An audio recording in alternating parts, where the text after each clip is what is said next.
Hello there, boxing fans around the world. Thank you for joining me once again here on Talk and Fight for another episode of Boxing News Headlines. And today we're going to start off with one of my favorites, not in the boxing world, Teofimo Lopez. But we're going to start off the episode, though, with a little quote from Regis Prograis, who says, Lopez got terrible money for fighting Josh Taylor.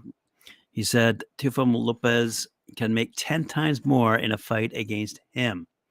So I suppose that led, as you might recall, he announced his retirement, and then everyone thought, well, he's only saying that because he needs more money. Well, here's the opinion of Dan Ambrose, one of my favorite writers out of BoxNews24.com. Teofimo Lopez says it will take a lot of money, a 3 to 5 year contract given to him by a promoter to come out of retirement to resume his career.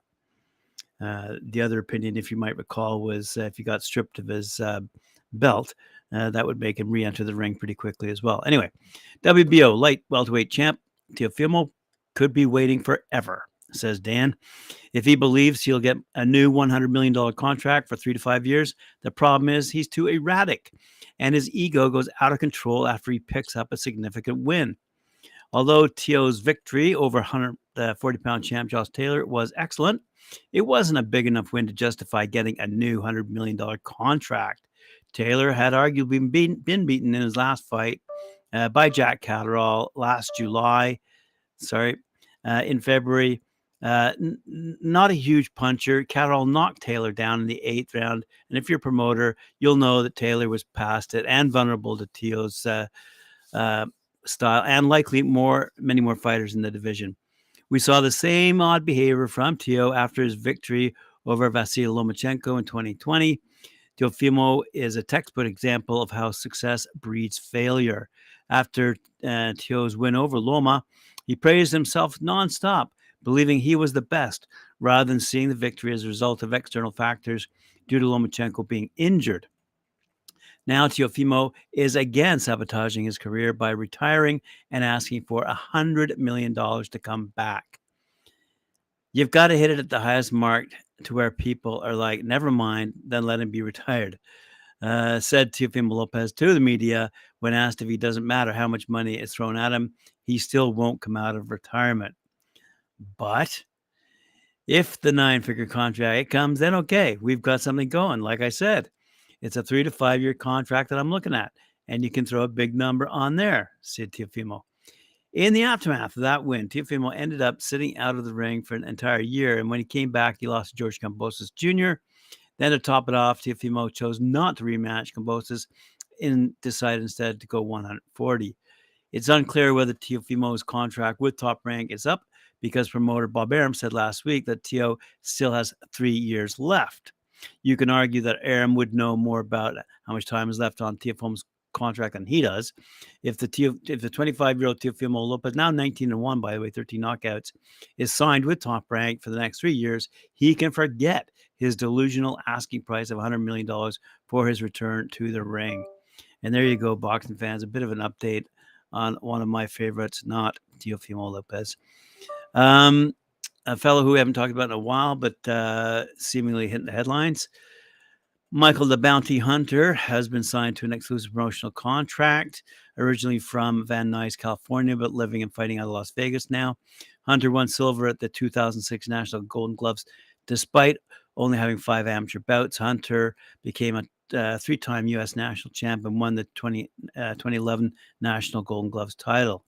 In 2012, he represented Team USA at the London Olympics, but was eliminated by current unified light heavyweight champ Artur Beterbiev. Hunter turned pro in March 2013 and won his first 12 fights in impressive fashion.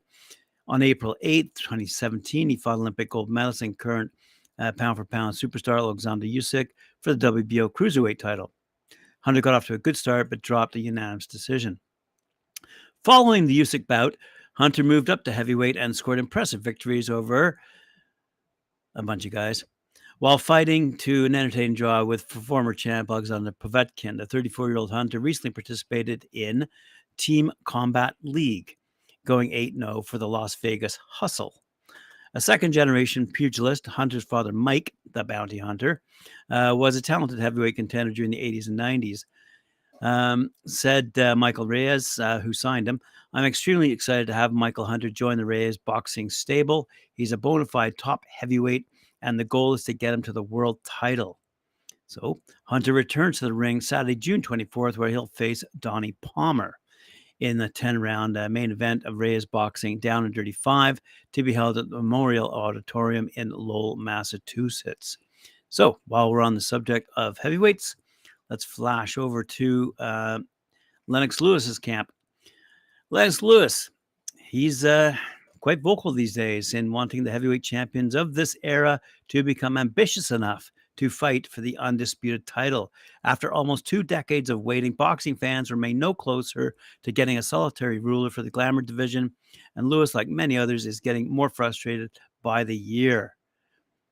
So, as for the deadline for Tyson Fury and Alexander Usyk to put their clutch of belts together, Lewis reminded everyone just how long it's been. It was supposed to be the undisputed fight this past February. Makes it 19 years since I retired as champion, he said. During that lengthy period, Vladimir Klitschko came close to grabbing all the straps. However, ironically, his brother Vitaly halted that accomplishment twice. Then came a lull as Vitaly walked away before Bermain Stiverne managed to get hold of the WBC version before Vladimir. World Boxing Council President Mauricio Suleiman favored not giving Vladimir a shot at the vacant title, but to keep interest in the division. It worked out better for boxing fans, but prolonged the pain of the undisputed supporters.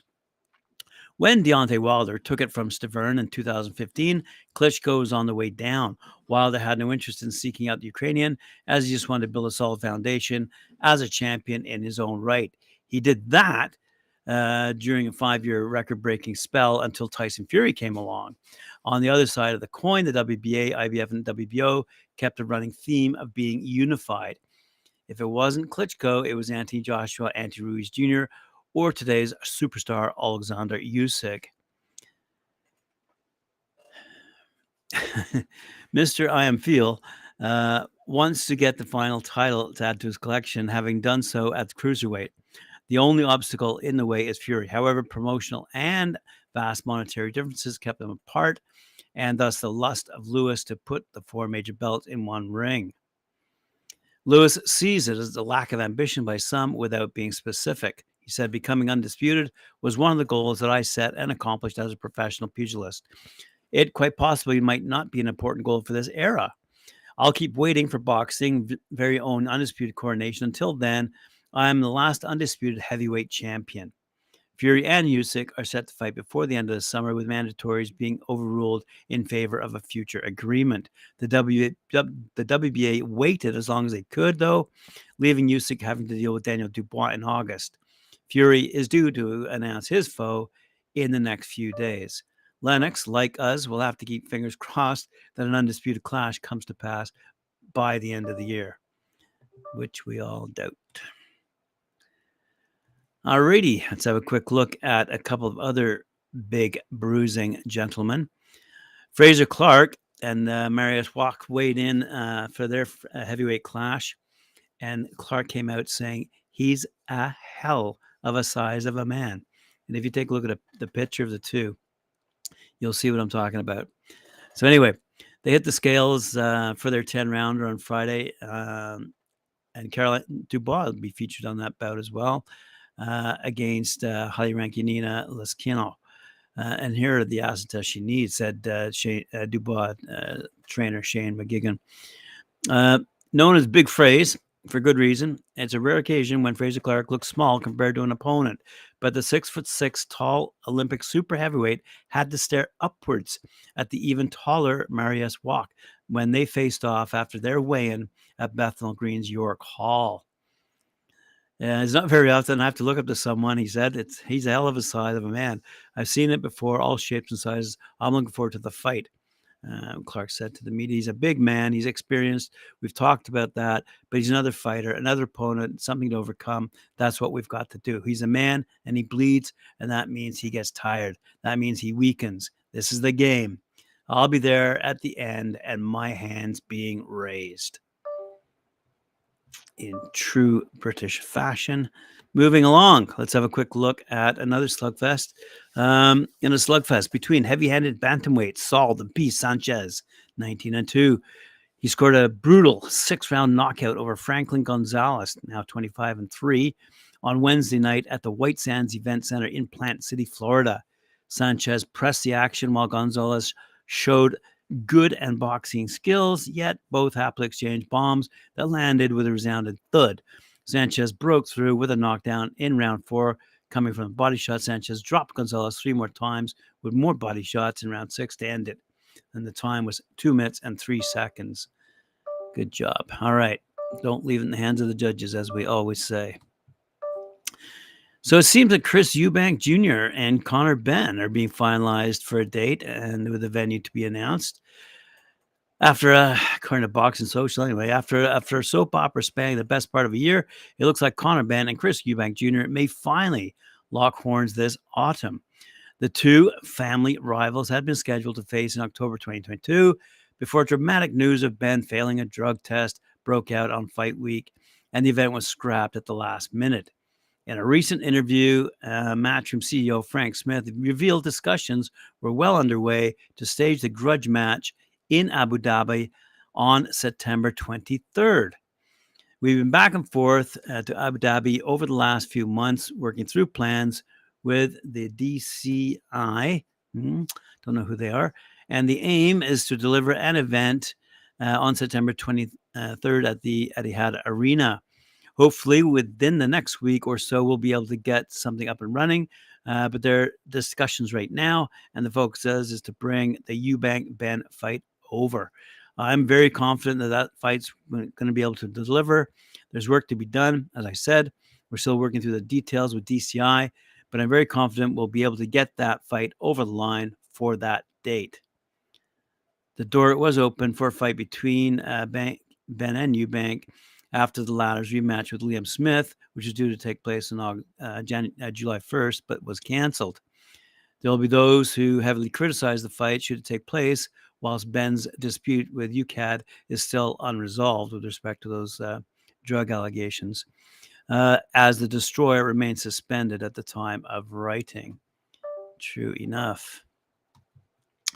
So, for my last story of the day, let's have a quick look at Canelo Alvarez. Following a routine decision win over British lefty John Ryder on Cinco de Mayo, it was taken as gospel the undisputed super middleweight champ Canelo Alvarez would target Mexican Independence Day in mid-September for a Las Vegas mega fight. Not so fast, says sportnews.com. There are now strong rumors that boxing's biggest star will return in October, and the location may very well be Saudi Arabia. It's a point of contention for many, but the money fronted by Middle Eastern royalty is now more than a match for the big guns from gambling-rich Las Vegas, and boxing's biggest star could be vying for a piece of the action. The question is, who will Canelo fight? The Mexican icon is never short on opinions, and that's certainly the case this time around. However, some of those potential matchups are more likely to happen than others, while some fights have been all talk and no action for a period of years. Among the issues preventing them from being greenlit are weight, ego, promotional allegiance, and business beef. So let's look at the opponents in alphabetical order, says Boxing Sport News.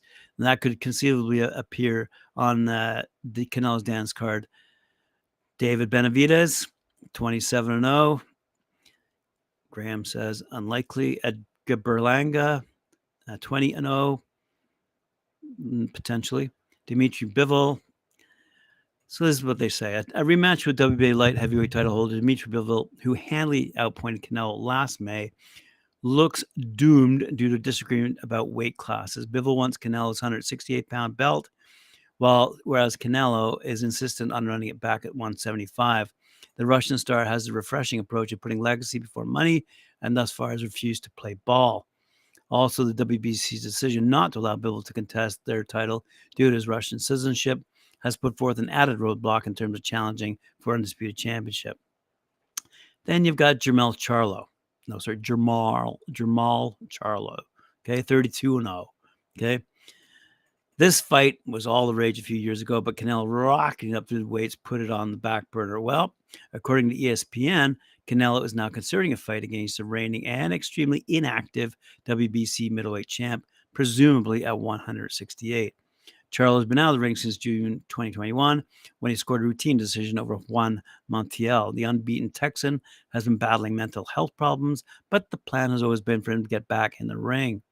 Finally, Badou Jack. He's 39 years old, though, 28, 3-3, WBC cruiserweight. A Canelo cruiserweight incursion has been discussed for well over a year, with the Mexican star teasing the idea of a WBC convention when he took part of a face-off with then champion Ilunga Makuba. Unfortunately for Makuba, he lost out on that money-spinning opportunity when Canelo lost to Bivol at 175. And things got worse for the Congolese fighter when he lost the WBC championship to Badou Jack back in February. Now, according to ESPN, there's serious discussions underway for Canelo-Jack showdown. If Canelo were to win that fight, he would equal Sugar Ray Leonard, Thomas Hearns, and Floyd Mayweather as a 5-division world champion. The projected date for what would presumably be a catchweight encounter, big surprise, is sometime in October with Saudi Arabia as the front runner. So there you go, boxing fans. Hope you enjoyed that episode today. Thank you for joining me here on Talkin' Fight. Appreciate it. Join me at 4 p.m. Eastern Time with Mike Orr, and Cedric Benn on their show, Knuckle Up. Remember to like, share, subscribe, hit that notification bell, and we'll see you at 4 p.m.